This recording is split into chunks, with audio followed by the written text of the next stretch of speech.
ನನಗೆ ಈ ಹಿಂದೆ ಇದ್ದ ಅಧಿಕಾರಿಗಳ ಬಗ್ಗೆ ಸಾಕಷ್ಟು ನಂಬಿಕೆ ಇರಲಿಲ್ಲ. ಹಾಗಾಗಿ ನನಗೆ ಈ ಅಧಿಕಾರಿಗಳ ಮೇಲೆ ನಂಬಿಕೆ ಇದೆ. ಹಾಗಾಗಿ ದೂರು ಕೊಡಲಿಕ್ಕೆ ಬಂದಿದ್ದೀನಿ ಅಂತ ಹೇಳ್ತಾ ಇದ್ರಿ ಸರ್. ಹಾಗಾದರೆ ಹಿಂದೆ ಇದ್ದ ಅಧಿಕಾರಿಗಳ ಮೇಲೆ ನಿಮಗೆ ಆ ಥರದ ನಂಬಿಕೆ ಇರಲಿಲ್ವ? ಯಾಕೆ, ಏನಾಯ್ತು ಪ್ರಕರಣದ ಬಗ್ಗೆ ಹೇಳೋದಾದರೆ? ಸರ್, ಈ ಪ್ರಕರಣದಲ್ಲ, ನಾನೊಂದು ಹೋರಾಟಗಾರನಾಗಿ ಹಲವು ಪ್ರಕರಣದಲ್ಲಿ ನಾನು ನೋಡಿದ್ದೀನಿ ಯಾವ ರೀತಿಯಲ್ಲಿದೆ ಅಂತ.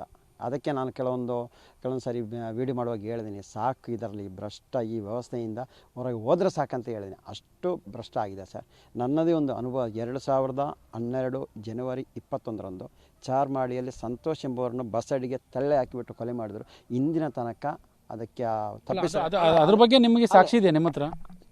ಅದು ಸಾಕ್ಷಿ ಅಲ್ಲ, ಲೋಕಾಯುಕ್ತ ತನಿಖೆಯಾಗಿ ಅಧಿಕಾರಿಯವರು ತಪ್ಪಿಸ್ತಾರೆ ಅಂತ ಹೇಳಿ ಇದು ಆರೋಪಿ ಅಂತಲೂ ಆಯಿತು ಸರ್. ಆ ನಂತರ CID ಹೋಗಿ ಅದು ಇವಾಗ ನ್ಯಾಯಾಲಯ ಇದೆ ಸರ್. ಎಷ್ಟು ವರ್ಷ ಆಯಿತು ಸರ್? ಇದೆಲ್ಲ ಬೇಕಾ ಸರ್? ತನಿಖೆ ಮಾಡ್ಬೋದು. ಅದು ಅಲ್ಲದೆ ಅದೇ ಪ್ರಕರಣದಲ್ಲಿ ನಾನು ಇಲ್ಲಿ ಬೆಳ್ತಂಗಡಿ ಸಬ್ ಇನ್ಸ್ಪೆಕ್ಟರ್ ವಿರುದ್ಧವಾಗಿ SP ಗೆ ದೂರು ಕೊಟ್ಟರೆ SP ಅವರು ನೇರವಾಗಿ ಸಬ್ ಇನ್ಸ್ಪೆಕ್ಟ್ರಿಗೆ ಫೋನ್ ಮಾಡಿ ನೋಡಿ ಎಲ್ಲರೂ ಕ್ಲೋಸ್ ಮಾಡಿ ಅಂತ ಹೇಳಿದೆ. ಮತ್ತು ಯಾರನ್ನು ಸರ್ ನಂಬೋದು ನಾವು? ಯಾವ ರೀತಿಯಲ್ಲಿ ಸರ್ ನಂಬೋದು?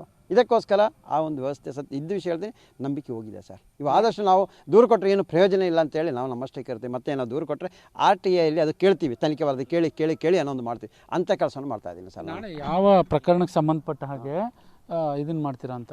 ಹಾಂ ಸರ್, ನಾಳೆ ಪ್ರಕರಣಕ್ಕೆ ಸಂಬಂಧಪಟ್ಟ ಒಂದು 13ರಿಂದ 15 ವರ್ಷ ಒಂದು ಹೆಣ್ಣು ಮಗಳು, ಒಂದು 15 ವರ್ಷದ ಹಿಂದೆ ನಾನೆಲ್ಲ ಹೋಗ್ತಾ ಇದ್ದೆ. ಅಂಥ ಸಂದರ್ಭದಲ್ಲಿ ಇದನ್ನು ಮಣ್ಣು ಮಾಡೋ ಕೆಲಸ ನೋಡಿದ್ದೀನಿ ಸರ್ ನಾನು. ಆವಾಗ ಒಂದು ಅರ್ಧ ಕೊಳೆತ ಅವಸ್ಥೆಯಲ್ಲಿತ್ತು ಆ ಒಂದು ಮೃತದೇಹ. ಅದನ್ನು ಅಲ್ಲೇ ಗುಂಡಿ ತೋಡಿ ಅಲ್ಲೇ ಹಾಕ್ತಾ ಇರೋದು.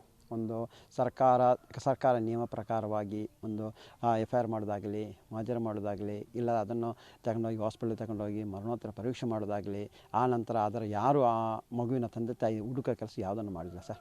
ಇದೀವ ಮಾಡ್ತಾ ಇರೋ ನಾನು ಒಬ್ಬ ಅಧಿಕಾರಿ ವಿರುದ್ಧ ಆಗಿರುತ್ತೆ ಸರ್. ಆ ಅಧಿಕಾರಿ ಮಾಡೋ ತಪ್ಪು ತನಿಖೆ ಆಗಬೇಕು, ಅವ್ರ ವಿರುದ್ಧ ಮಾಡ್ತಾ ಇದ್ದೀನಿ ಸರ್.